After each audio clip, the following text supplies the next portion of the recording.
മദ്യപിച്ച് അപകടകരമായി ഔദ്യോഗിക വാഹനമോടിച്ച ഡിവൈഎസ്പിക്കെതിരെ കേസെടുത്തു. State crime records bureau DYSP അനിലിനെതിരെയാണ് അരൂർ പോലീസ് കേസെടുത്തത്.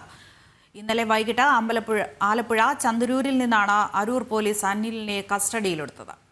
വിവരങ്ങളുമായി നിഷ ദിലീപുണ്ട്. നിഷ, ഏതൊക്കെ വകുപ്പുകൾ ചുമത്തിയാണ് ഡിവൈഎസ്പിക്കെതിരെ ഇപ്പോൾ കേസെടുത്തിരിക്കുന്നത്? ദൃശ്യ മദ്യപിച്ച് അപകടകരമായി വാഹനം ഓടിച്ചതിനാണ് state crime records bureau DYSP അനിലിനെതിരെ അരൂർ പോലീസ് കേസെടുത്തിരിക്കുന്നത്. ഡിവൈഎസ്പിക്കെതിരെ വകുപ്പുതല അന്വേഷണത്തിനും സാധ്യതയുണ്ട്. ഡിവൈഎസ്പി മദ്യപിച്ച് മനുഷ്യജീവൻ ആപത്ത് വരുത്തും വിധം വാഹനം ഓടിച്ചുവെന്നും അമിത വേഗതയിലായിരുന്നു വാഹനമെന്നും എഫ്ഐആറിൽ പറയുന്നുണ്ട്. ഔദ്യോഗിക ആവശ്യത്തിനാണ് വാഹനം ഓടിച്ചത് എന്നാണ് അനിൽ മൊഴി നൽകിയിരിക്കുന്നത്. ഇക്കാര്യങ്ങൾ പോലീസ് വ്യക്തമായി തന്നെ പരിശോധിക്കും. പക്ഷേ ഈ അനിൽ മദ്യപിച്ച് വാഹനം ഓടിക്കുന്ന സമയത്ത് അദ്ദേഹത്തിന്റെ കുടുംബവും ഈ വാഹനത്തിൽ ഉണ്ടായിരുന്നു. ഡിവൈഎസ്പി തന്നെയായിരുന്നു വാഹനം ഓടിച്ചിരുന്നത്. ഇക്കാര്യങ്ങളെല്ലാം തന്നെ പോലീസ് വ്യക്തമായി പരിശോധിക്കുന്നുണ്ട്.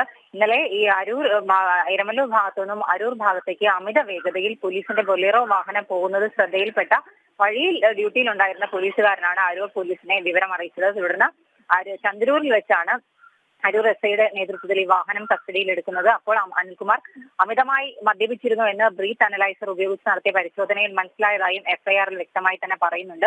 പിന്നീട് അദ്ദേഹം അമിതമായി മദ്യപിച്ചിരുന്നു, അതുകൊണ്ട് തന്നെ മനുഷ്യജീവന് അപകടകരമായ രീതിയിൽ, അതായത് റോഡിൽ കൂടി പോകുന്ന വഴിയാത്രക്കാർക്ക് പോലും അപകടകരമായ രീതിയിലാണ് ഡിവൈഎസ്പി വാഹനം ഓടിച്ചിരുന്നു എന്ന കാര്യവും എഫ്ഐആറിൽ പറയുന്നുണ്ട്. എന്തായാലും അനിലിന്റെ അറസ്റ്റ് രേഖപ്പെടുത്തിയ ശേഷം ജാമ്യത്തിൽ വിട്ടിട്ടുണ്ട്. അനിലിനെതിരെ വകുപ്പുതല അന്വേഷണം ഉണ്ടാവാനും സാധ്യതയുണ്ട്. ദൃശ്യം ദിലീപാണ് ആലപ്പുഴയിൽ നിന്ന് വിവരങ്ങൾ നൽകിയത്. മദ്യപിച്ച അപകടകരമായ രീതിയിൽ ഔദ്യോഗിക വാഹനം ഓടിച്ച ഡിവൈഎസ്പിക്കെതിരെയാണ് ഇപ്പോൾ കേസെടുത്തിരിക്കുന്നത്. State crime records bureau DYSP അനിലിനെതിരെയാണ് അരൂർ പോലീസ് കേസെടുത്തത്. ഇന്നലെ വൈകിട്ടാണ് ആലപ്പുഴ ചന്ദരൂരിൽ നിന്ന് അരൂർ പോലീസ് അനിലിനെ കസ്റ്റഡിയിലെടുത്തത്.